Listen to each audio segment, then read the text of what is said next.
Bien, entonces voy a desarrollar en esta ocasión, ok, lo que en este caso se denominó el gobierno de las Fuerzas Armadas, ya, el gobierno de las Fuerzas Armadas. En este caso, un periodo que corresponde entre los años de 1968 a 1980, periodo, en este caso, de dictadura militar, reformista, que representó a los intereses de una burguesía nacional dependiente en contra de la oligarquía. O sea, aquí habría que, en ese caso, hacer algunas acotaciones. ¿Qué cosa es oligarquía y qué cosa es burguesía? La burguesía en este caso es el conjunto de personas naturales o jurídicas, ok, que invierten ya y desarrollan ciertas empresas en distintos ámbitos de la sociedad. Puede ser empresas de alimentos, puede ser empresas de construcción, que están en constante crecimiento.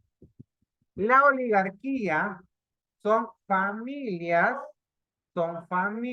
en este caso, eh, que ya tienen por herencia ciertos recursos o grandes recursos destinados para su mantenimiento y con lo cual usan para también, en este caso, desarrollar negocios. Por ejemplo de oligarquía en ese momento viene a ser la familia de los Prados, ¿ya? Un ejemplo de familia oligarca. Es decir, recordemos que en esa familia hay dos expresidentes para ese entonces. Entonces, ellos, al tener cuantiosas cantidades de ingresos económicos, tienen, no solo, desarrollan, mejor dicho, no solamente una influencia económica, sino también una influencia política. Es decir, que para el bienestar de sus negocios, muchas veces desarrollan relaciones con los gobiernos de turno para que puedan estos gobiernos, o bien, en este caso, darles ciertos beneficios tributarios, o en todo caso les puedan asignar o les puedan dar, en este caso, ciertas industrias con poca competencia. En cambio, la burguesía son familias que nacen de escasos recursos o medianos recursos y van desarrollando empresas que posteriormente terminan, en este caso, dominando el mercado. Sin embargo, estas familias de la burguesía de los años 70 terminan siendo, en la actualidad, las familias oligarcas modernas. ¿Por qué? Porque sus negocios, al ser exitosos, generan vínculos con, en este caso, el Estado.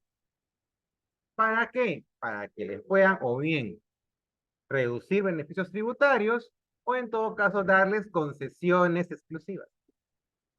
¿Ok? Entonces, en ese tiempo, lo que quería el gobierno o la junta militar del año 68, encabezada por Velasco Alvarado, era el desarrollo de la industria nacional. ¿Por qué? Porque hasta ese entonces los capitales que dominaban la economía peruana eran estadounidenses. No había industria nacional. Entonces Velasco propone reformas ¿para qué? Para que empresarios peruanos puedan acceder, en este caso, a diversas áreas de producción. El detalle es que algunas familias oligarcas o de incipiente ingreso al conjunto oligarca terminan aprovechando las, el sistema o la situación de ese entonces para cambiar de rubro económico y en este caso aprovechar esos beneficios que otorgaba el gobierno militar de ese entonces, ¿ok? Como por ejemplo la familia Romero del Banco de Crédito. Por ejemplo, la familia Romero, con, entre Dionisio Romero y su padre, por ejemplo, ellos terminan vendiendo sus tierras y en este caso se concentran además del rubro financiero, por ejemplo, al rubro, si es que la memoria no me falla, de construcción. Entonces terminan recibiendo los beneficios del gobierno militar. ¿Ok? Entonces, la idea de Velasco Alvarado y de, en este caso, la junta que lo secunda, era, en este caso, revalorar la industria nacional. Por eso es que, en este caso, posteriormente, como vamos a ver en el transcurso de la sesión, se terminan gestionando expropiaciones y, en este caso, dando ciertos beneficios para que se pueda, en este caso, eh, se puedan generar industrias, empresas nacionales. ¿Ok? Ahora, esto se había generado, obviamente, por un gobierno anterior, hablamos del Belaúnde Terry, que en este caso era un constante caos, siendo en este caso bloqueado por la, por el aprismo y los sodridistas en ciertas iniciativas legislativas. Situación que ahora, por ejemplo, apareció durante el gobierno de Castillo, por ejemplo. Entonces, esto genera, mejor dicho, la convulsión, el desorden y aunado, en este caso, a una extraña situación con el contrato de explotación de petróleo de La Brea y Pariñas. La Brea y Pariñas son, en este caso, es un área que está situada al norte en el norte, en este caso, el departamento de Piura. Zona rica en petróleo, que en ese entonces estaba siendo explotado por la empresa estadounidense International Petroleum Company. ¿Qué pasó? Que cuando empezaba a explotarse ambos yacimientos, se detectó que se estaba pagando una cantidad ínfima a lo que se debía pagar. La diferencia era prácticamente de 300.000 veces su costo.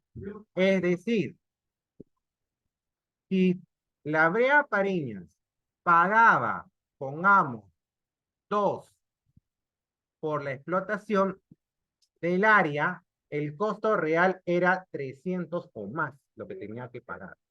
Entonces era una inmensa cantidad de dinero que la International Petroleum Company no pagaba. Y eso generó constantemente ciertos problemas a lo largo de esos gobiernos. Esto no comienza con Belaúnde. Esto comenzó prácticamente en el año 20 o 30. O sea, estamos hablando del segundo militarismo. Y cada gobierno siempre lo mantenía en aguas frías, lo mantenía en calma. Pero cuando se descubre en un nuevo contrato de concesión que se rompe la página 11, una página donde estaban los costos que iba a pagar la Internacional Petróleo, fue prácticamente ya la excusa para que intervenga el gobierno militar. Y en este caso, el plan, toda la intervención estuvo bajo un plan de justamente revalorar el sector económico. Y este plan se llamó, en este caso, el Plan Inca, que incluía una serie de reformas con la finalidad de crear un Estado fuerte, nacionalista y antioligarca. ¿Por qué? Porque se decía que estas familias pudientes eran las que se aprovechaban, ¿ok? En este caso, del sistema político de ese entonces para poder celebrar contratos en donde no se beneficiaba a la gran mayoría. Ahora, ¿cómo se concreta? O sea, después del ingreso de Velasco Alvarado al poder, posteriormente se toma, en este caso, el complejo petrolero de Talara. Es ahí donde ya se genera la expropiación a la IPC. Y este día se denominó el Día de la Dignidad Nacional. Una vez expropiados los yacimientos de La Brea y Pariñas a la IPC, comienzan una serie de expropiaciones a empresas que estaban en manos de capital extranjero. Eran empresas estratégicas en sectores estratégicos, ¿como cuáles? La explotación de la minería. Se creó Centromin Perú, Minero Perú, Pesca Perú. La pesca en ese entonces también era una actividad bastante productiva. El 24 de junio, en este caso, se establece el Día del Campesino y se decreta el decreto de la reforma agraria. Reforma agraria que en este caso no, reforma agraria, y no es que nace con Velasco. La reforma agraria es una ley que de años que no se tenía la voluntad política de establecer. ¿Por qué? Bueno, en este caso por intereses mayoritarios, ya que en el tiempo de nosotros, por ejemplo, de los años 70, a, habían pocas familias que eran propietarias de inmensas tierras. Y esas familias prácticamente eran prácticamente como cacicazgos o curacazgos propios. Es decir, la familia dueña de esas tierras ya era la que imponía su ley a los, en este caso, trabajadores del lugar, a los campesinos del lugar. Eran pequeños cacicazgos. O sea, no, o sea, la ley del Estado ahí no existía. Es por eso que en este caso, al concretarse la reforma agraria, lo que hace es expropiar la tierra a estas familias para que pudieran ser entregadas o administradas por los campesinos o por la familia que trabajaba las parcelas. Lo que pasa es que en ese proceso, darle una empresa a una familia que no tiene esa formación administrativa hace que en este caso haya ahí una traba. Es por eso que al final estas tierras terminan siendo administradas por funcionarios de mediano nivel y militares. Entonces, al final, esa idea de reforma no se termina de concretar, pero sí hay ciertos, en este caso, logros parciales. Lamentablemente, al día de hoy, nuevamente las familias más poderosas del Perú han vuelto a concentrar grandes cantidades de tierra. Preguntemos, en todo caso, a la familia Rodríguez Rodríguez de Leche Gloria, ¿cuántas tierras ha comprado a la actualidad? Por ejemplo. O sea, nuevamente al año 2023, hemos vuelto otra vez a esta gran administración o esta gran concentración de grandes tierras, pero obviamente ya no con los rezagos del 70. Ahora, además, en este caso, no solamente hubo reformas en el plano agrario, sino también en el plano pesquero, por ejemplo, ¿no? El control, el Estado, en este caso, tenía control sobre las exportaciones pesqueras y se crea Pesca Perú. En la industria, por ejemplo, se crearon comunidades industriales que representaban a los trabajadores. Se establece la empresa de propiedad estatal y esto trajo como consecuencia el desarrollo y el estímulo de la inversión urbana y aumenta en este caso la burocratización. También se reformó la minería y comienza el periodo de la estatización de empresas, ¿no? Como ya les había mencionado, no solamente en este caso en minería, sino en otras áreas estratégicas como por ejemplo Petro Perú, Sider Perú, Compañía Peruana de Vapores, Aeroperú, Entel Perú, Electroperú, Enaper Perú. El problema está, o sea, no es tan, o sea, no ha sido, el problema no estaba mejor dicho, en que si el Estado administra o no otras empresas estratégicas, sino en cómo y en quiénes recaía esa función de administración. Ese ha sido el gran problema. Porque actualmente estas empresas, por ejemplo, si hablamos de Electroperú, actualmente una de las partes de Electroperú es en el Perú. Y sabemos que en el Perú nos da un mal servicio, por ejemplo, y es privado.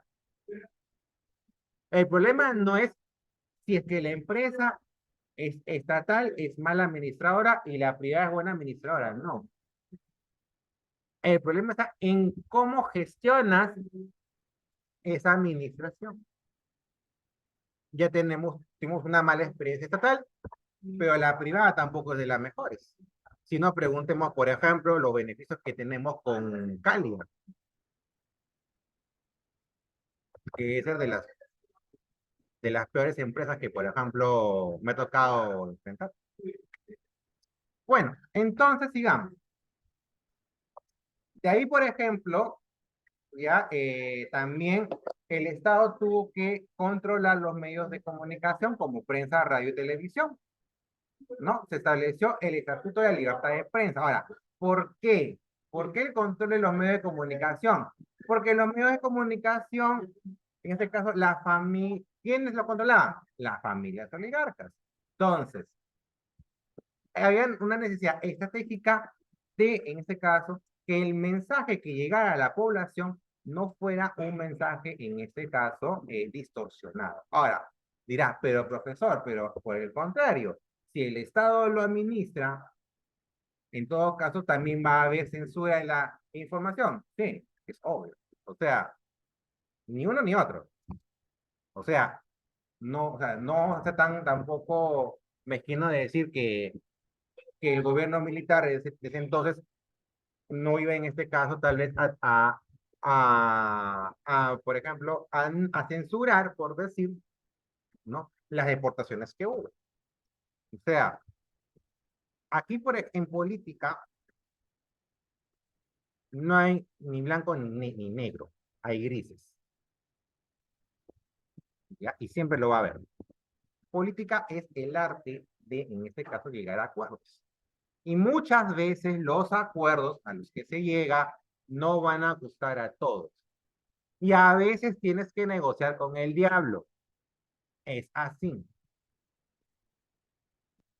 Tienes que negociar con quien no querías negociar. Porque tiene ciertas, ¿cómo les puedo decir? Porque posee ciertas cuestiones que tú necesitas. Por ejemplo, una vez veía en Netflix, por ejemplo, una serie danesa en donde una mujer, ¿no? Gobernaba, era la primera ministra de Dinamarca.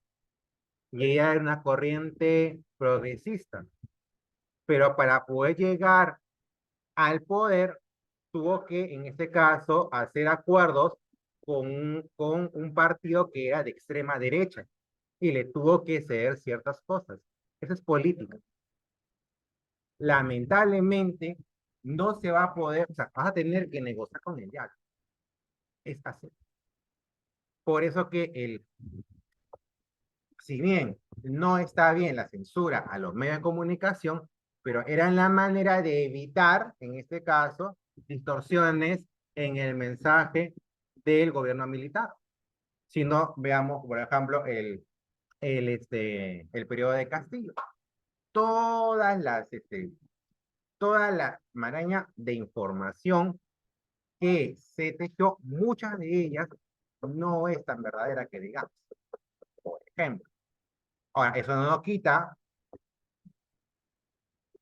de que no haya sido un buen gobierno, no lo ha sido tampoco. Pero, por otro lado, todos van a siempre, en este caso, de alguna manera, a, a llevar agua para su molino, ¿no? Entonces, luego de esta, luego de esta aventura militar, ¿no? Reformista de Velasco Alvarado, ¿no? Termina, en este caso, en 1975, con, en este caso, el golpe liderado por Francisco Morales Bermúdez, en un manifiesto desde TAC. Entra Morales Bermúdez en el año 75 y 80, en donde inicia la segunda cosa llamada el Plan Tupac Amaru, que era reformar lo que hizo Velasco, es decir, tratar de volver todo a como era antes. Esa era la idea. En el 78 se instala la Asamblea Constituyente bajo la presidencia de Ayala de la Torre. Morales Bermúdez intentó quedarse, pero en este caso la protesta, hubo una protesta en el año 77, ¿no? Encabezada por la Sindicato de Trabajadores, que en este caso hizo que Morales Bermúdez acelerara, ¿no? El regreso a la democracia. Es por eso que en el 78 se instala la Asamblea Constituyente, en el 79 se elabora la Constitución, y en el 80 se vuelve a elecciones y resulta ganador, en este caso, Fernando Belaúnde Terry de Acción Popular.